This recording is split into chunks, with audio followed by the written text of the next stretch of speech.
Good morning. I am not perfect. I know you are not perfect as well. But Reverend Agus,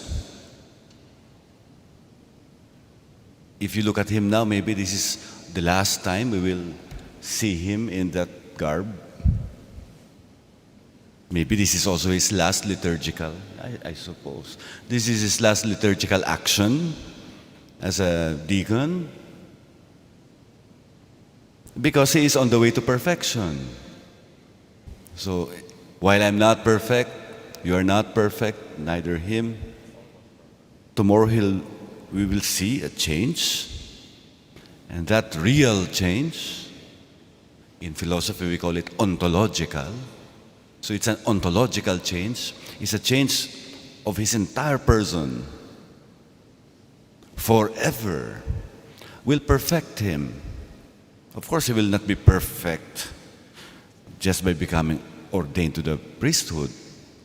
However, we will see a degree of perfection that is being done there, that happens. So it is possible to be perfect. And that experience, that ontological change, or that being configured more to Christ, to put it theologically, that we see right before our eyes, is an experience of perfection because it is an experience of grace. So anything in our lives, therefore, that is an experience of grace, very palpable, that is perfection. I mentioned something in Thomistic philosophy because there's a formula for perfection. And that formula, that philosophical formula for St. Thomas Aquinas is the pursuit of some qualities that are very godlike. They are godlike. They are godlike because they are ultimate. They are ultimate qualities. I'll just go fast through them and I will not explain them because they are difficult to understand. And these ultimate qualities, principles, are unity. Unity. Unity not only in the physical sense, but in the more than physical sense, which we call ontological sense, the sense of being one. Integrity is part of that unity. So we actually trust a person because that person has integrity. That sense of integrity is close to what we mean by ontological unity. By this, in the same sense, it means truth.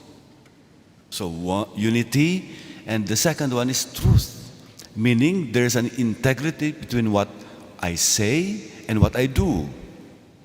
That is truth. And therefore, if I am true, then we say, I am good. That is the third. Goodness. Put them together, you can add a fourth one. And St. Thomas calls it beauty.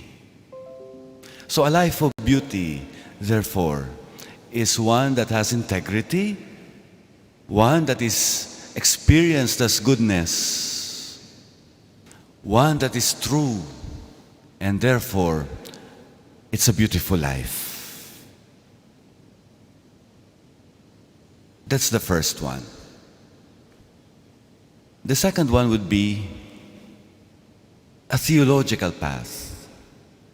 And I can just give one example. Just last night, we as a church witnessed. Of course, we were in our chapel, small chapel. We could not invite all of you to witness the renewal of profession of two of our brothers.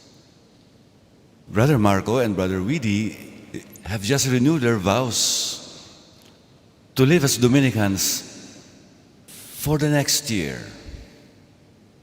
And the provincial who received their renewal reminded them that they're on the way close to A life commitment, a lifetime of commitment to the order. A lifetime. A promise of a lifetime. Yes, similar to marriage. They are preparing for that. And these are the steps. The initial steps would be to make a promise for a year, another year, another year. After that third one, they're now eligible, the lay Dominicans know that too, to make a promise of a lifetime, the commitment of a lifetime in perpetual or solemn profession. If they're not yet ready, they can extend for 3 more years. Who determines that? Them. In constant communication with the one in charge of their formation, the master of students. I have a story there. Maybe you will like it. You will know how good, true, integral I am. After the 3rd year of my simple vows, so I'm ready for solemn profession, theoretically or technically. The master of students is arriving today. Called me. Of course, you're afraid. He's the master of students. He's Father Dodoy. He's a very good person. He called me and he asked me, "Are you ready for solemn profession?" I answered him, "Yes, Father." And then he told me, "I don't think so." You see? So of course he said, "Oh yes, Father, yes, Father. Oh, what will I do, Father? What will I do?" "You renew for 1 more year." "Okay, Father, so what will I do?" "You write me." Oh, so I wrote him. So I renewed for the 4th time. After that year, he called me again and he asked me, "Do you think you're ready for solemn profession?" This time I know what to answer. I answered him, "What do you think, Father?" So he answered me, "I think yes." "Is that so, Father?" So I rejoiced in front of him. It's a gift. When perfection happens to our soul, to our persons, it is God giving us the gift. Lastly, let's go to some quotidian, everyday experiences. Can we ask the question, can perfection happen to me? Can I be perfect in everyday life, in common occurrences, maybe not as priest, not as religious, in just my everyday life? I would say yes. And maybe you will ask, how? How? Just one instance. Think about the times you would think it is serendipitous. You know what I mean by serendipity? Serendipity happens like chance. By chance only. By chance. Not by your design. Definitely not by your design. But it happens by chance and it's very beneficial to you. You think things are falling in place.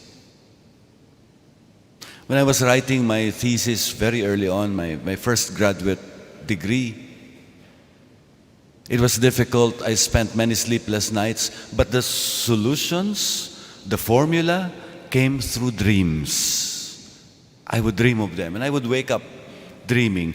That's why I had a paper and pencil by my bedside, because what I do is I write immediately, because sometimes I do not do so, and I forget. They disappear. That's serendipity. Let me give you an example. A few weeks ago, I wrote the provincial to ask permission to travel to the Philippines. Of course, again, expiring stay permit in Indonesia. One of the reasons I said I will be staying this time at the University of Santo Tomas, my previous assignment. Why? Because they are on vacation, so most of them are not there. But I will talk to some of the brothers who are there, administrators, to help us when we begin to build a house here in Surabaya, to help us in the... I know there are professionals here, architects and engineers, But we also need some help from the brothers who know how to build. I don't know how to build. So I will ask help from them. Design, everything, including later on contacts to our own construction management teams in the university to be able to push the project of constructing the house. You know what? In our 4 hours meeting yesterday, we spent the whole morning until way past lunch, until they realized they were already dizzy. Because I told them it's already 2 p.m. in the Philippines and you have not taken your lunch. We were all meeting. And he said that just exactly the brother I was thinking of might really be able to help us in so many ways. And I felt it was serendipitous. He actually tasked me to start communicating with that brother. I felt it serendipitous because it was my plan, yes, but I did not know that there was already a solution. So it just jives. When things just jive, not your plan, but they fall in place, then we know that there's something more to it. And that more is not your genius. It is grace. And when grace happens, perfection is happening. We are on the way. That is why in the document for religious life, back to religious life, Perfecta Caritatis, we are reminded that this kind of life is a way. And Jesus, in the gospel today, therefore commands us. So that command to be perfect is not an impossible command, because we know, we experience moments of perfection. We experience proofs of grace. And therefore, to affirm that we are on the way to perfection is to affirm that the command of the Lord is perfect. Be perfect, for my Heavenly Father, the source of grace, is perfect.